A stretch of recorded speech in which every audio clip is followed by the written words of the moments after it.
Welcome to another video. Today we're looking at the Teac A-4010S. It's a reel-to-reel tape deck we got from a neighbor. This could be called a Vietnam-era tape deck, and so it was a pretty common phenomenon for servicemen traveling overseas or posted overseas to buy and trade audio equipment. My neighbor had bought another reel-to-reel and then traded for this Teac with the guy on the same ship as him, and they would trade audio equipment, and even he said they'd blow up some cheap speakers for fun. And so reel-to-reels have kind of a cool history with the Vietnam War, as some of these books and memoirs show. And of course, the most famous Vietnam movie, Apocalypse Now, features two reel-to-reels, one in the opening scene where they're listening to Kurtz, and the other in the famous Ride of the Valkyries scene. Put on War off, make it loud. Into the Romeo Foxtrot, shall we dance?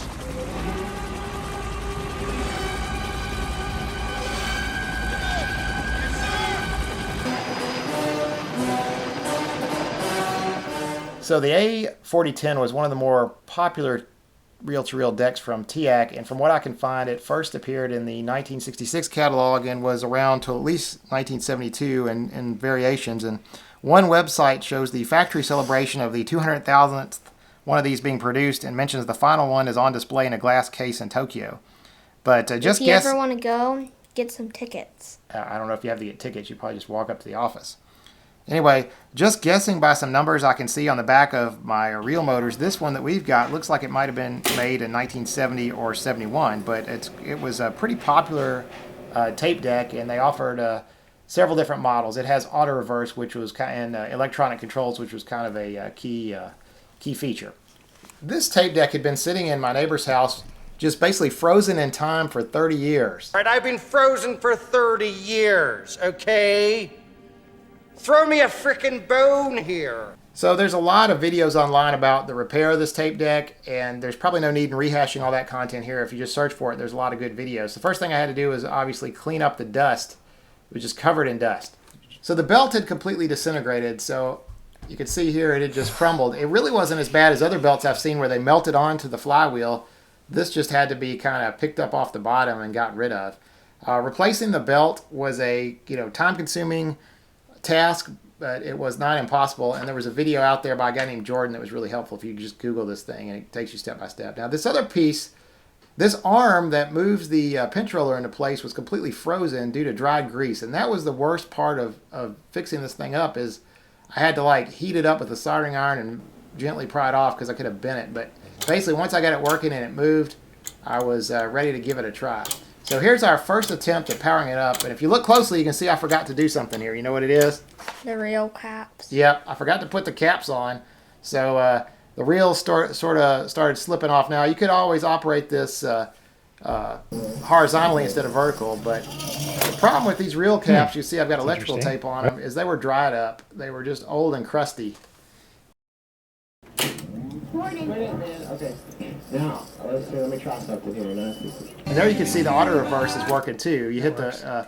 Eventually, we had another problem where I think these motors need to be lubed or something because they're just weak. The auto reverse just stops working. The speed just slows down after a while. But anyway, I found a thing online that said you could put some new silicone in them by putting a little cling wrap around a bolt. I decided to try that, but my silicone was dried up, so I ended up just using some silicone-based caulk, which I just happen to have on hand.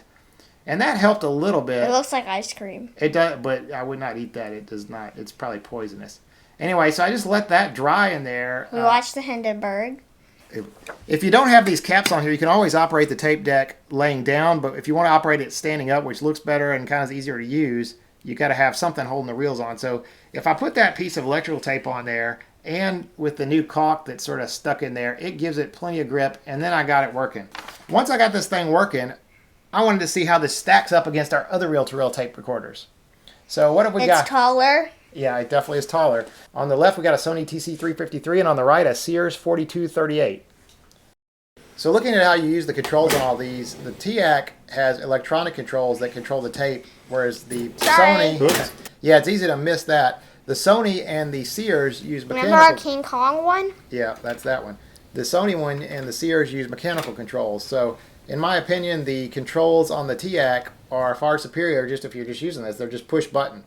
And they seem to have survived pretty well given the age relative to the mechanical controls. You know, What if another problem? Look, when I press that, something bad happens. yeah, our reverse reel motors got weak, and see, also the Sony requires you to continuously balance the volume and these switches, and the Sears also kind of requires you to kind of manage the stereo separation all the time.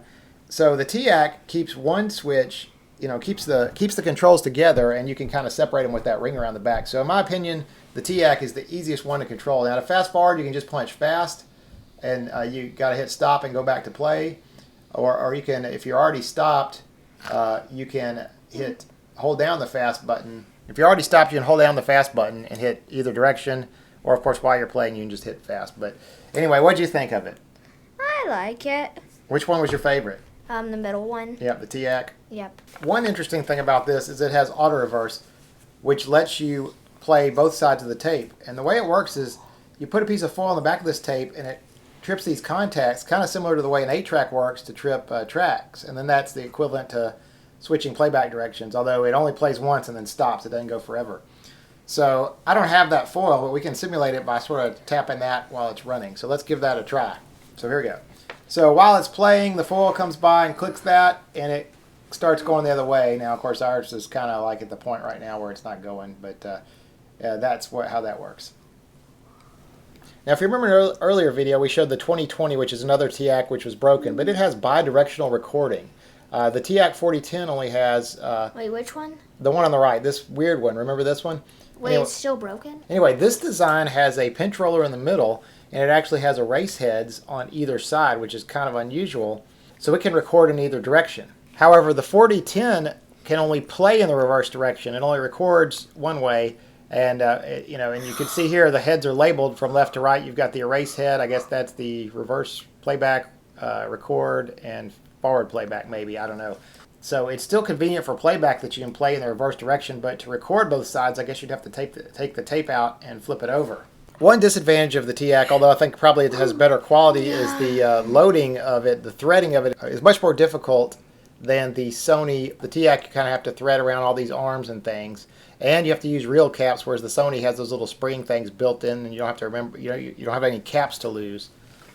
Another interesting and unique feature about this device is it's actually two devices. It comes in this wood case, but there's two separate physical components connected by these interconnect cords which run from the top to the bottom. You can see the top is the tape transport mechanism and the bottom is the sort of amplifier circuit, and it is a separate stereo amplifier circuit, which is interesting. This thing is sold as the 4010S, but I guess that record amplifier could be used, and it kind of lends to the more professional nature of this system.